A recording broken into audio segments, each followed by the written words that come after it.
exploring caves isn't for girls. I came downstairs to see my dad heading out with my 3 brothers. Where are you going? Oh, hey, sweetheart. I'm just taking your brothers to the game. Why didn't anyone tell me? This is a boy thing, sis, said Charlie.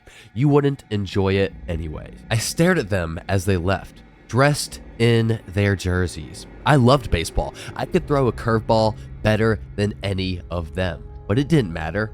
I was just a girl, so I always got left out of everything. And even when I did go along, they spent the whole time being condescending. Now, how are you gonna be condescending if she's able to throw a better curveball than you, huh? That don't make any sense. Sure, you can handle that, sis? It's complicated. You wouldn't understand. Why don't we let your brothers have that? It's more suited for them anyway.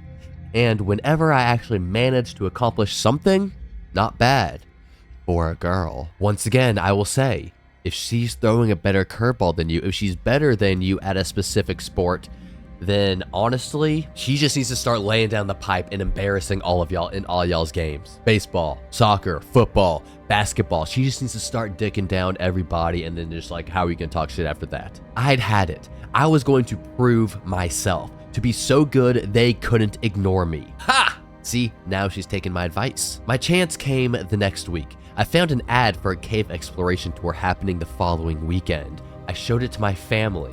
This looks fun, my father said. What will you be doing while we're there? What a dick. How? This was definitely the type of father that got pissed off when he found out he was having a daughter. I'll be there too. I saw them holding back laughter. Are you sure? Asked my father. I know it sounds fun, but it could be dangerous. Maybe you should let us make sure it's safe. Y'all, I'm not one to really promote physical violence, but I think at a time like that, it would be okay to slap the shit out of yo daddy. I grit my teeth. Like it or not, I'm going. I walked away to prepare. 3 days later, I stood in line for the cave tour. I wore equipment I'd bought secondhand, a helmet with headlamp, coveralls, waterproof boots and gloves, and a backpack with water ropes and harness. Oh yeah, she really got the whole shebang bang. She's ready to go. She ain't messing around. Also, side point, look, I'll do just about anything.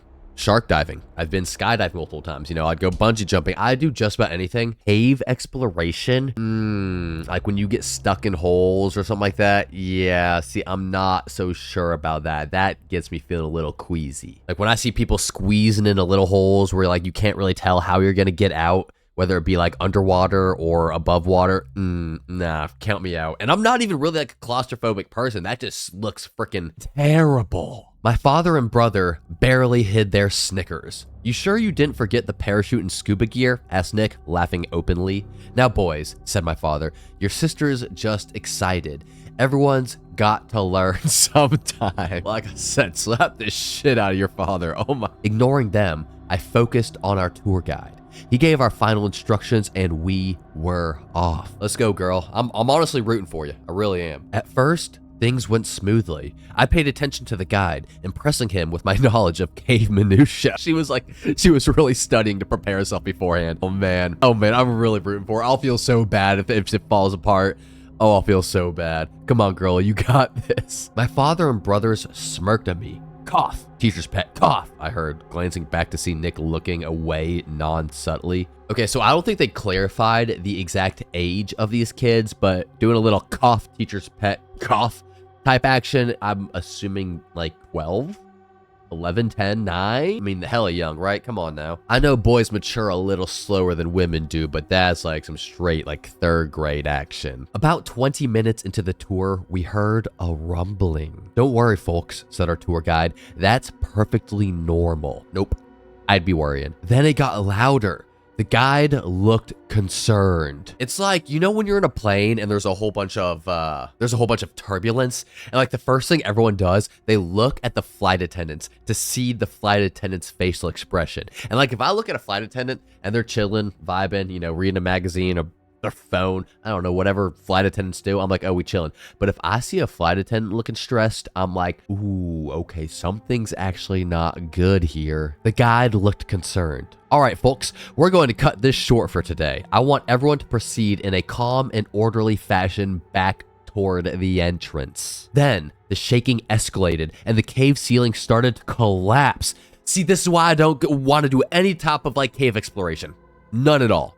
Count me out. Getting buried alive?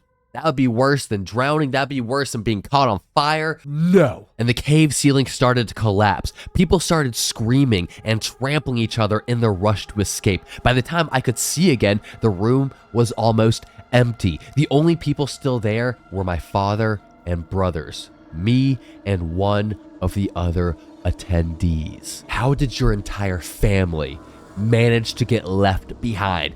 Everyone got out except for you, your family, and one other freaking person with their survival instincts of a panda bear. Oh my God. Okay, at first I was like, this entire family is made up of like an asshole dad, a whole bunch of asshole sons, really immature, probably not too great at anything.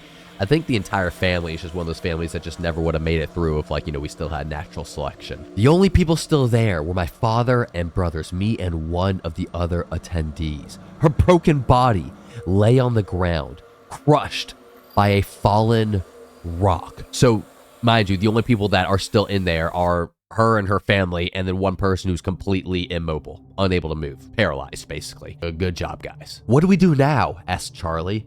We stay calm and find a way out, Dad replied. Don't worry, Janie, we'll protect you. I intended to protect myself. I don't think anyone in your family can protect themselves. Like, y'all are all chalk. What are you talking about? I pulled out my canteen and took a sip.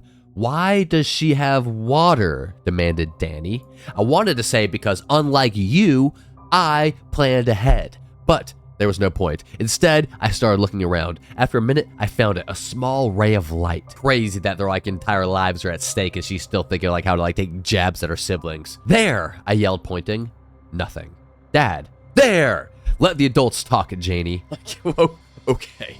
Okay, Dad. Good one. This dad definitely did not have a father that loved him. Ignoring Nick, I stared at my father until he looked over and saw what I had. A small opening in the cave wall. That's it, he said, as if he'd found it himself. We just have to get through there and we'll be free. I bet she's the only one that can fit through because she's a girl. And it's gonna be like, woo, advantages of being a woman. See you later, guys, and I'm intentionally leaving you because you're all assholes. Oh, what a family. We just have to get through there and we'll be free. But how do we get up to it? Asked Charlie.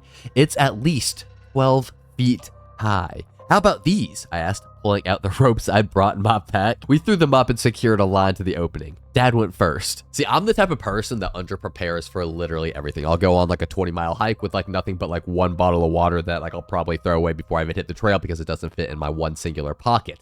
I go on vacations to the beach with nothing but a backpack.